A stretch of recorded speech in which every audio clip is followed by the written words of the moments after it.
Jalan bareng Cagup kali ini akan membahas permasalahan di Jawa Tengah bersama calon gubernur Jawa Tengah nomor urut 1 Andika Perkasa. Apa saja terobosan yang ingin dilakukan Andika di Jawa Tengah?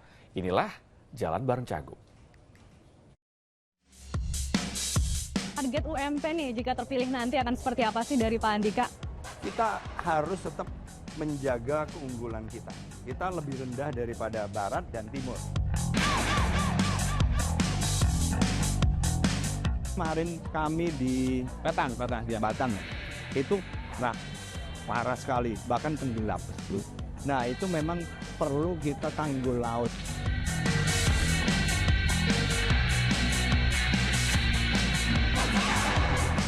Dan kalau berbicara mengenai pilkada Jawa Tengah ini, ada yang bilang perang antar bintang. Nah, itu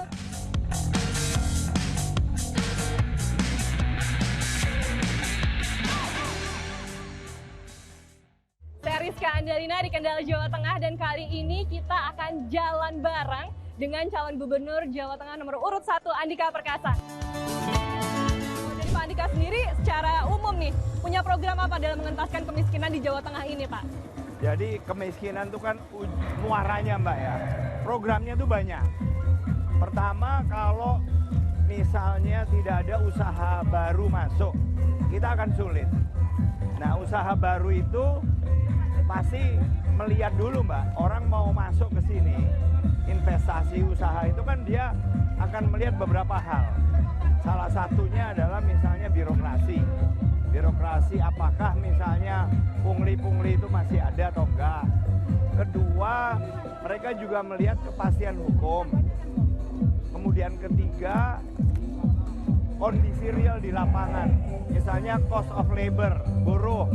Kemudian tanah, kemudian juga SDM. SDM itu Mbak juga nggak gampang.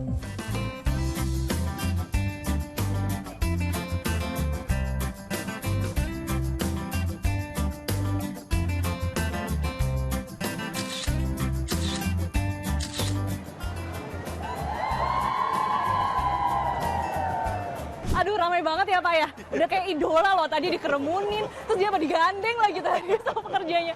Tadi apa aspirasi yang terserap dari para pekerja yang ngobrol sama Bapak tadi? Ya, kesan saya mereka merasa terancam Mbak ya. Terancam karena ada aturan baru yang kemudian bukan hanya undang-undang tapi juga diterjemahkan ke peraturan pemerintah atau peraturan presiden dan peraturan menteri. Nah ini yang agak mengganggu atau paling tidak membuat mereka khawatir.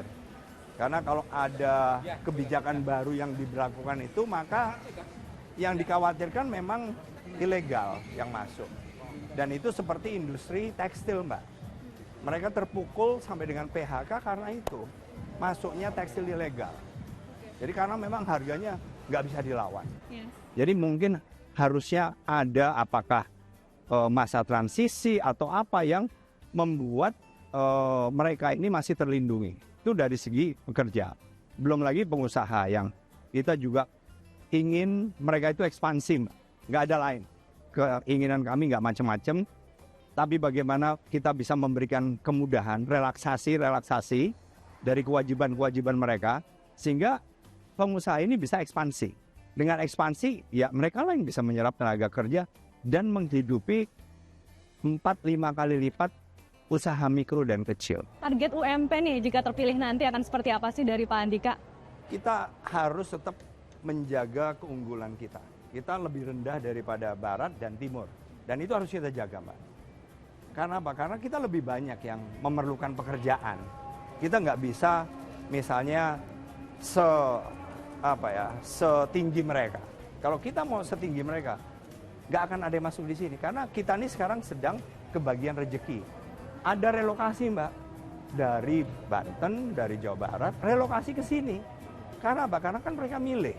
Maksudnya dari perspektif pengusaha, kalau cost lebih rendah, kan itu akan lebih banyak membantu. Ini keuntungan.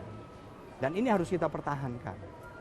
Walaupun kita juga perlu memberikan tambahan-tambahan dari pengusaha, banyak kok CSR yang diberikan ternyata Mbak, yang tadinya kami lakukan, tapi dari pengusaha itu jauh lebih efektif. karena langsung.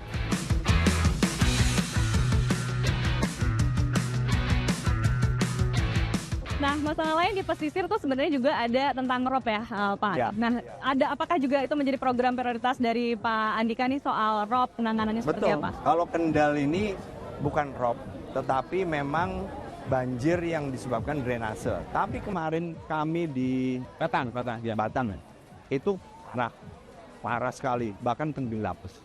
Nah, itu memang perlu kita tanggul laut. Dan itu kalau dari anggaran provinsi jelas kurang. Tapi ya kita juga, saya yakin untuk pemerintah pusat pun juga mungkin berat kalau memang sekaligus. Tapi ya memang harus kita mulailah. Misalnya, tanggul itu dibuat produktif. Misalnya, dia berbentuk jalan. Jadi tidak saja kita membangun sesuatu yang mahal, tapi ternyata dia bisa generate income juga kalau itu jalan. Dan kalau berbicara mengenai Pilkada Jawa Tengah ini, ada yang bilang perang antar bintang. Nah, itu bagaimana kalau dari pendapat Pak Andika sendiri? Iya, sebetulnya ini kompetisi antar calon. Hanya kebetulan calonnya dulunya profesinya ada yang di militer, ada yang polisi. Jadi menurut saya konteksnya saat ini ya sebagai calon. Oke, dan ini adalah pertanyaan juga saya tanyakan juga nih ke Pak Ahmad Lutfi. Ya. Yaitu bagaimana sosok Pak Lutfi di mata Pak Andika? Saya kenal Mas Lutfi sejak 2014. Waktu itu saya sebagai Komandan Pas Pampres, di hari-hari pertama Presiden, ngawal beliau, Mas Lutfi sebagai Kapolres Solo. Jadi pada saat Presiden Jokowi pulang Solo, situlah kita ketemu. Mas Lutfi orang yang menurut saya menguasai Jawa Tengah, walaupun dalam bidangnya waktu itu dalam hal kepolisian, Kamtibmas, dan seterusnya penegakan hukum. Jadi Mas Lutfi juga merupakan calon putra terbaik Jawa Tengah yang menurut saya sangat berhak untuk dilihat oleh masyarakat. Ya, masyarakat Jawa Tengah punya pilihan dalam hal memilih gubernur, wakil gubernur. Monggo silakan dipelajari masing-masing latar belakang, track record maupun apa yang mereka lakukan. Intinya masyarakat Jawa Tengah harus bisa memilih dengan hati, tanpa ada tekanan, tanpa ada paksaan. Pilihlah secara jujur, kemudian pilih untuk dirinya sendiri, karena nanti pilihannya inilah yang kemudian akan membawa Jawa Tengah 5 tahun kemudian. Oke, terima kasih banyak Pak Andika atas sama-sama, waktunya Mbak. untuk liputan SCTV.